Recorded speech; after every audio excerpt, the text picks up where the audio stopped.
अध्यक्ष महोदय, दिवाळी अधिवेशन संपत आले आणि अध्यक्ष महोदय सरकारचं खातेवाटप अजून झालेलं नाही। वर्तमानपत्रातल्या बातम्या म्हणतात की बरंच नाराजी नाट्य चालू आहे। 23 डिसेंबरला निवडणुकांचा निकाल लागला आणि ध्यानीमनी नसताना एवढं मोठं यश मिळालं। जनताही चक्रावून गेली आहे आणि हे कसं झालं असा प्रश्न अनेक जण महाराष्ट्रात विचारतात। अध्यक्ष महोदय, चुटकीसरशी सरकार स्थापन होईल अशी अपेक्षा होती, कारण 237 लोकांचा पाठिंबा या सरकारला आहे आणि कारभार सुसाट सुरू होईल असंही वाटत होतं। सरकार स्थापन करण्याचं सोडून लोक दिल्लीला जायला लागली, कोणी समारंभाला समोर येतच नव्हतं, कोणी थेट स्वतःच्या गावाला निघून गेलं। त्यात बरेच सरकारचे दिवस गेले आणि थोडंसं नाराजी नाट्य चालू होतं। आणि अध्यक्ष महोदय, एक ऋषी कपूरचा एक बॉबी नावाचा पंकजाताई सिनेमा आहे, त्याच्यात एक झूठ बोले कौवा काटे नावाचं एक बाबासाहेब गाणं आहे। त्यामध्ये त्याचे शब्द सध्याच्या परिस्थितीला फार अनुरूप होत आहेत असं मला वाटतं। तू मैके चली जाएगी, मैं डंडा लेकर आऊंगा,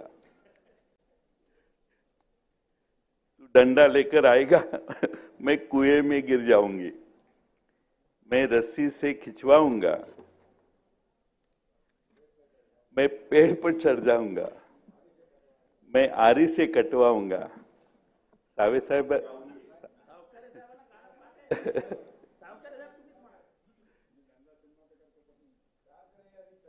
सावे साहेबांच्याकडून आले असं मला वाटत होतं, पण मैं आरी से कटवाऊंगा। मग ती हिरोईन काय पंकजाताई ऐकायलाच तयार नसते। त्यावेळी हिरो म्हणतो, तू मैके चली जाएगी, मैं दूजा ब्याह रचाऊंगा। लगेच बिऊन हिरोईन म्हणते, मैं मैके नहीं चल जाऊंगी रे, मैं नहीं चली जाऊंगी। तसंच काही सध्या राज्यात झालेलं दिसतंय।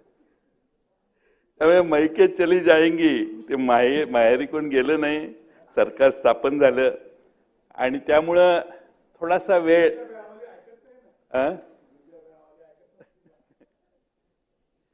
दुजा ब्याह रचाऊंगा म्हटलं, लगेच घाबरून सगळी जुळणी झाली। त्यामुळे अध्यक्ष महोदय, सरकार स्थापन झालेलं आहे आणि आता आम्ही जाहिरात बघतोय, सरकारचं आता ब्रीजवाक्य झालेलं आहे की महाराष्ट्र आता थांबणार नाही। 23 डिसेंबरला निकाल लागला, 13 दिवसांनी मुख्यमंत्री 2 उपमुख्यमंत्र्यांची शपथ झाली, सरकार स्थापन झालं। 10 दिवसांनी म्हणजे 15 डिसेंबर रोजी मंत्रिमंडळाचा विस्तार झाला। आज तारीख 21 डिसेंबर आहे, 1 महिना होत आला। अजून आमच्या गिरीश महाजनना माहित नाही की कुठल्या खात्याचे आपण मंत्री होऊ शकतो।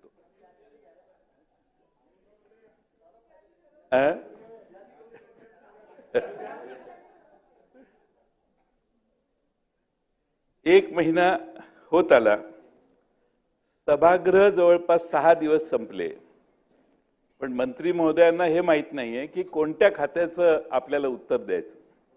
मी मुख्यमंत्र्यांचं कौतुक करेन की कुणालाही उत्तर द्यायचा त्रास त्यांनी होऊन दिला नाही। सगळ्या चर्चांचं उत्तर एकट्या मुख्यमंत्र्यांनी दिलं। त्याचा दुसरा अर्थ असा निघतो की तुमच्या कुणाचीही गरज नाही, एक मुख्यमंत्री काफी आहे। त्यामुळं त्यांचं कौतुक केलं पाहिजे। आहेच की, त्याला काय आता 237 लोकांचा पाठिंबा मिळाला आणि तुम्हा कुणाची मंत्र्यांची कशी गरज नाही हे सांगण्यासाठी ह्या अधिवेशनाचा वापर झालेला आहे। हे मंत्र्यांना कळणं आवश्यक आहे। त्यामुळे तुम्ही असं समजू नका की तुम्ही असल्याशिवाय सरकार काही सरकारचं काही बिघडणार नाही. एकटे देवेंद्र फडणवीस हे सरकार चालवू शकतात हे या अधिवेशनात तेच ना, निवडणुकीनंतर कळलं. आता नवीन नवीन आपण झालेले आहात मंत्री. मला माहिती आहे तुमची कधी मंत्री खातं मिळेल हे वाट तुम्ही बघत असाल. पण अध्यक्ष महोदय, महाराष्ट्र थांबणार नाही हे जे वाक्य आहे ते 2014च्या भारतीय जनता पक्षाच्या जाहीरनाम्यातलं वाक्य आहे. आणि त्यावेळी ते 3 लाख कोटी रुपयाचं कर्ज होतं राज्यावर. त्यावेळी महाराष्ट्राला आश्वासन भारतीय जनता पक्षाच्या जाहीरनाम्यात दिलेलं की हे कर्ज आम्ही कमी करू. मधला 2.5 वर्षाचा काळ सोडला तरी 7-7.5 वर्ष आपलं राज्य आहे. अध्यक्ष महोदय, आम्ही 9 लाख कोटी रुपयाच्या कर्जापर्यंत पोहोचलेलो आहोत. MIDCच्या वृद्धीसाठी उद्योग संजीवनी योजना आणण्याचं भारतीय जनता पक्षाच्या मी तुमचंच कौतुक करत होतो.